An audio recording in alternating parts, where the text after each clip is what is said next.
Thanks so much for joining us for CBN NewsWatch. I'm Ephraim Graham. And I'm Caitlin Burke. Tunisian security forces are searching for 3 remaining suspects in the terrorist attack at a museum in the nation's capital.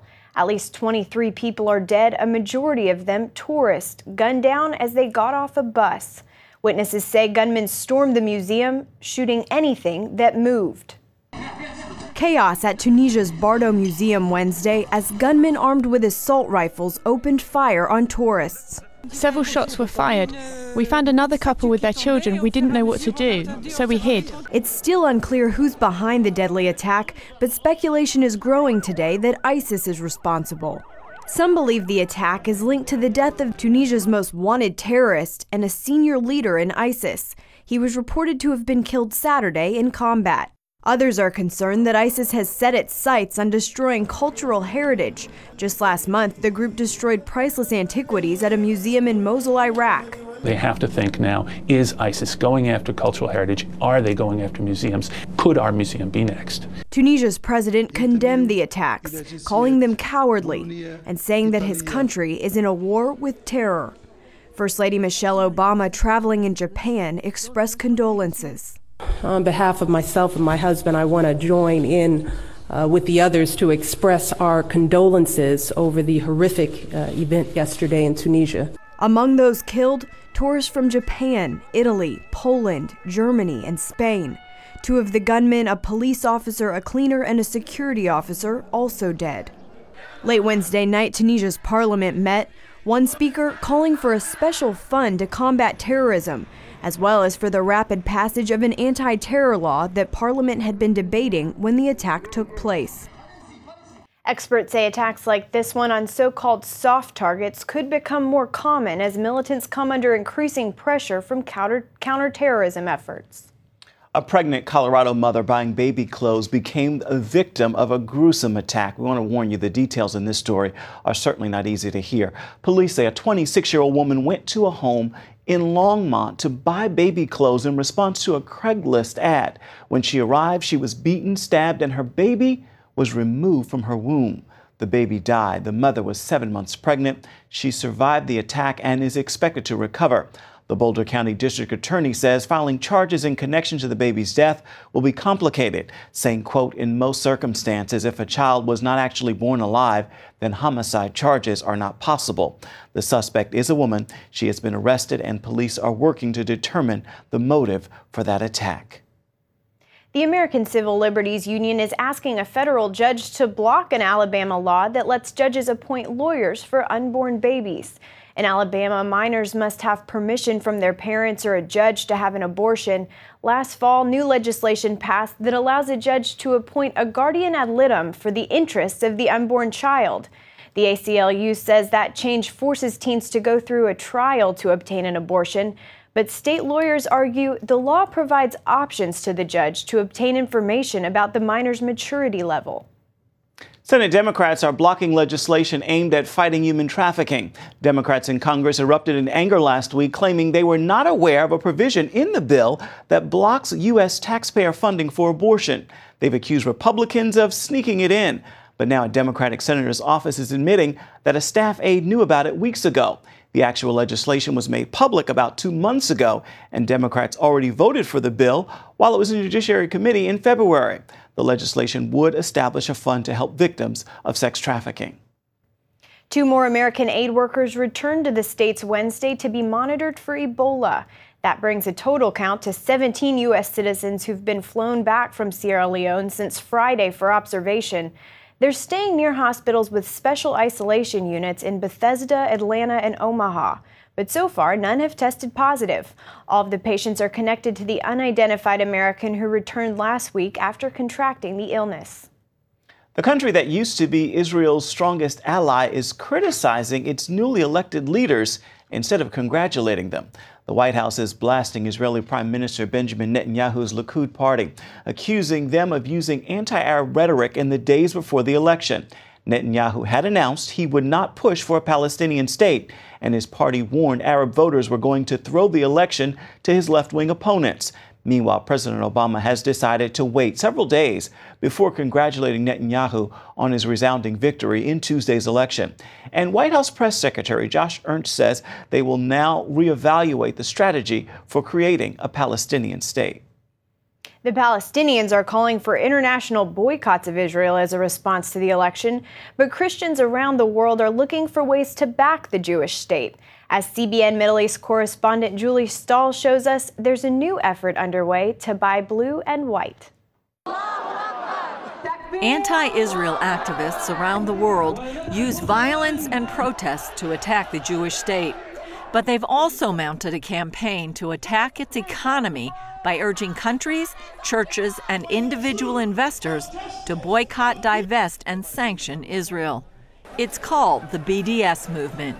For several years now, there's been this BDS campaign, this effort to boycott, divest, and sanction Israel, part of the delegitimization of Israel movement. In fact, there's been little financial impact, but there is a wide perception, because they've made so much noise, that it's really hurting Israel. And we just felt it was time to counter this with a proactive, positive campaign. David Parsons says the International Christian Embassy Jerusalem is fighting back with an Israel buyer's guide. A simple booklet based on Madison Avenue branding techniques to show Christian consumers, others out there in foreign countries, what Israeli products and services they can buy in their own countries just by showing the brands.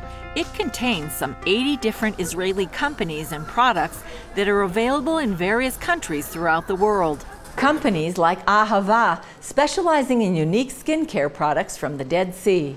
And Nayot sandals and shoes, famous for their comfort and style, are all part of the guide. According to Parsons, if BDS activists actually got what they wanted, they'd be in trouble. If the world boycotted Israel, the digital age would come to a standstill, because all the microchips and everything in our iPhones, our iPads, our laptop computers, our cameras, everything has Israel inside. Parsons says the ICEJ hopes to update the guide each year and make it the go-to place for finding Israeli products and services. Julie Stahl, CBN News, Jerusalem. If the world moves on without seeing that the utmost effort is made to rescue these girls, the whole world sends a wrong signal to every child in school. Coming up, the forgotten campaign to bring back our girls. George Thomas meets the people fighting back against Boko Haram. That story is coming up next.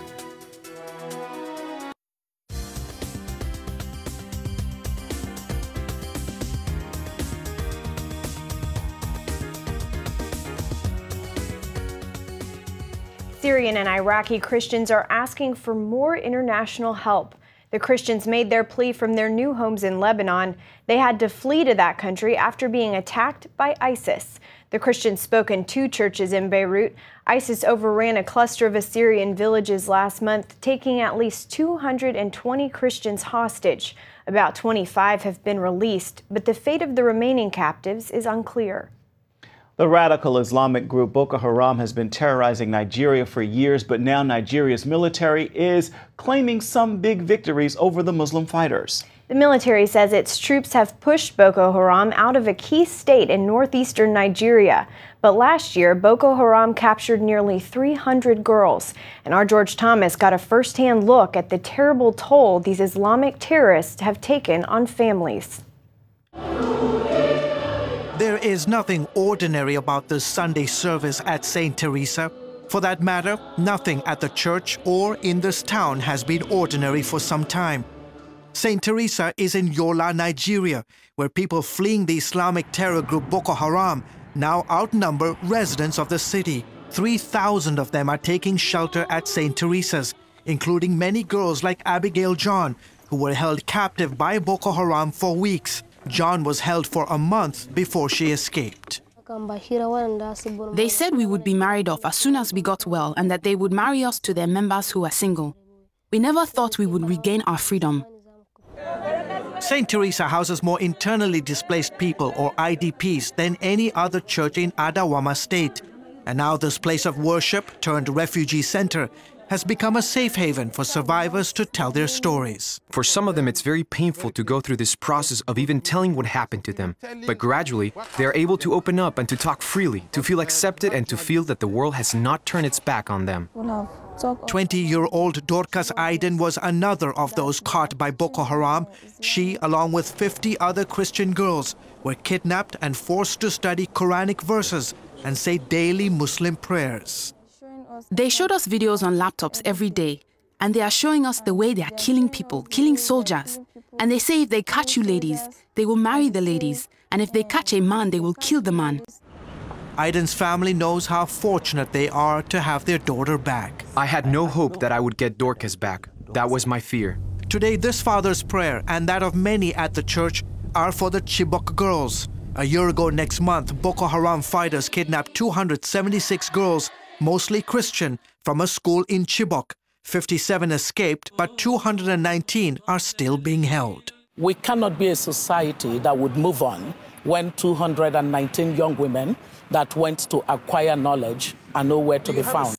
The girls' abduction drew global protests and launched the Twitter hashtag campaign, Bring Back Our Girls. But since then, the plight of those girls has been largely forgotten. Who are we? But not for Obi Ezekweli and her group. Since the kidnapping, she and family members of the girls have met every day in this park in the capital city, Abuja, to pray and demand that the Nigerian government make bringing back the girls alive a top priority. If the world moves on without seeing that the utmost effort is made to rescue these girls, the whole world sends a wrong signal to every child in school. And it's not just the Chibok girls. Today, Boko Haram has been venturing into neighboring countries like Cameroon and Niger and kidnapping additional men and women. It continues to show the brazenness of this group as they attempt to turn Nigeria, Africa's most populated country, into an Islamic emirate. Now the concern is that Boko Haram could turn the Chibok girls into suicide bombers. Weeks after they were kidnapped, Boko Haram deployed their first ever female suicide bomber. Since then, several girls, including a 7-year-old, were used in suicide attacks, killing hundreds of people. Those whom they captured who are Christians, they literally forced them to accept their teaching and get converted. And they did that. And if you failed, if you refuse to accept that, they kill you instantly. This is where it all started, Borno State in Maiduguri. John Kalma runs CBN's disaster relief operations in Nigeria. In October 2014, Boko Haram fighters overran his hometown in Mubi, less than 100 miles from Yola, kidnapping and killing scores of Christians. They wanted to wipe out and cleanse the whole society so that Islam will be the only religion that will be dominant. The terror group promptly raised their black Islamic flag and renamed his town City of Islam. Several Christian girls were kidnapped and sold into sexual slavery. And it didn't stop there. They made sure they burned down every single church in the whole town. Mubi has since been retaken by Nigerian forces and residents are slowly returning. CBN News obtained these exclusive pictures showing Christians worshipping in their destroyed churches. To be a Christian in the Northeast is very dangerous. You are just risking your life. But the Christian brethren there, they are strong in their faith. They still hold on to Jesus Christ. Nigeria and 4 neighboring countries have launched a military offensive across the Northeast to recapture territory held by Boko Haram.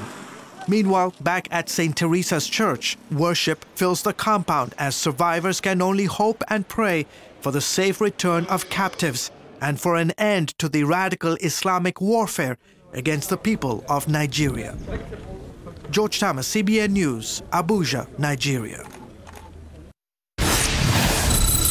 Up next, from corrupt teachers to courses on salad, college has certainly changed over the last few years and not in a good way. Hear how to get more bang for your books. The story's coming up next. Former NFL quarterback Tim Tebow has his sights set on a comeback. NFL.com reports he's been training with quarterback specialist Tom House. That is the same expert who helped to train Super Bowl champs Tom Brady and Drew Brees. House says Tebow has been working extremely hard at improving his mechanics with throwing, and he's been breaking bad habits that hindered his NFL career in the past. House reports Tebow, he spins the ball better than he did, and he's much more accurate than he was. I think he's ready. Earlier this week, the Philadelphia Eagles invited Tebow for a workout. It's unclear right now if anything will come of that. Well, it's one of the most expensive decisions you'll ever make in your life: where to go to college. Higher education has become so costly, it's putting a growing number of Americans into debt for decades. And too often, the degrees don't really have any value. But as Paul Strand reports, there are still ways to get a great education without the killer costs. For the first time, debt from attending college outweighs credit card debt. Parents are going into their pension savings to try to afford college. Students have racked up $1 trillion of debt. For the first time in history, student loan debt is greater than credit card debt. The average American student graduates with $26,600 in student debt. That means if they get married to another average student, they owe $53,000 starting off. These experts on higher education also question the value of today's college degrees. 57% of prospective students think that college does not deliver a value worth the cost. 75% in the same survey say that college is simply unaffordable today. John Zmirak, editor of Choosing the Right College, believes many professors are tenured radicals, more interested in writing books than teaching. While graduate students from Thailand who are living on ramen noodles teach the actual students who are paying $40,000 a year, the system is unbelievably corrupt, ludicrously expensive. As these men and others work to reform the system, students still need help figuring out how to get a good education without plunging into debt. Suggestions include staying in your own state, which can often keep tuition below $10,000 a year. You have been paying property taxes, or your parents have, all their life, so that you could pay in-state tuition at your local state university. Zmirak's book lists the good and bad. For example, it credits the University of Maryland for good research, music, and arts, but gives bad marks for its lack of a strong general education. You can actually fulfill your requirements with classes like How Safe is Your Salad? There's praise for Virginia's George Mason University because of its top-notch economist. And there's an institute here just for studying the benefits of freedom. On the other hand, GMU's advising of students is labeled anemic. But do you need to go tens of thousands of dollars in debt to attend a big-name university? Zmirak points out a nearby community college can teach you great skills without the great debt. More likely to end up with $5,000 to $10,000, or if you're smart and you work campus jobs and you work in summers, you might graduate debt-free. But if you're set on a four-year university, do your research. Colleges like Regent University keep costs down, offering plenty of online courses as well as classroom instruction. Zmirak's favorite Ivy League school is Princeton, where there's one professor for every 6 students.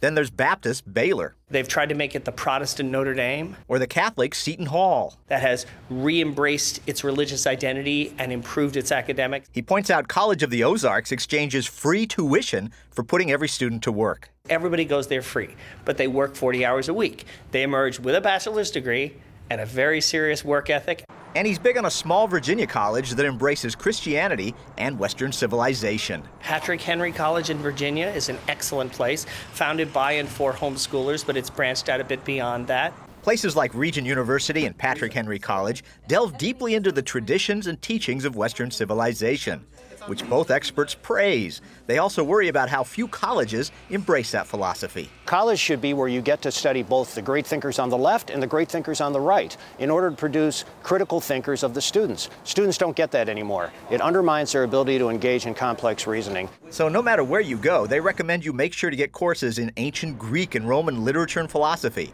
the Bible, Christian history and thought, U.S. history and political philosophy, and Shakespeare.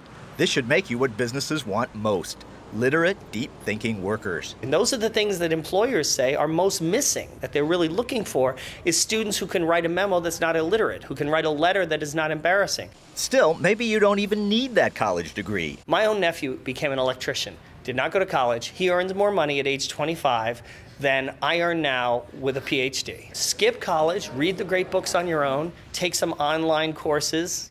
Great learning is out there. And if you're careful, it doesn't have to put you in debt for decades. Paul Strand, CBN News, reporting from George Mason University. I went out of state for college, and if I had known the realities of loan payments, I may have reconsidered. Yeah, I feel your pain. Stay with us. We are coming right back. CBN International is transforming lives in India. Since the Superbook launched 4 months ago, more than 250,000 kids have attended outreach programs.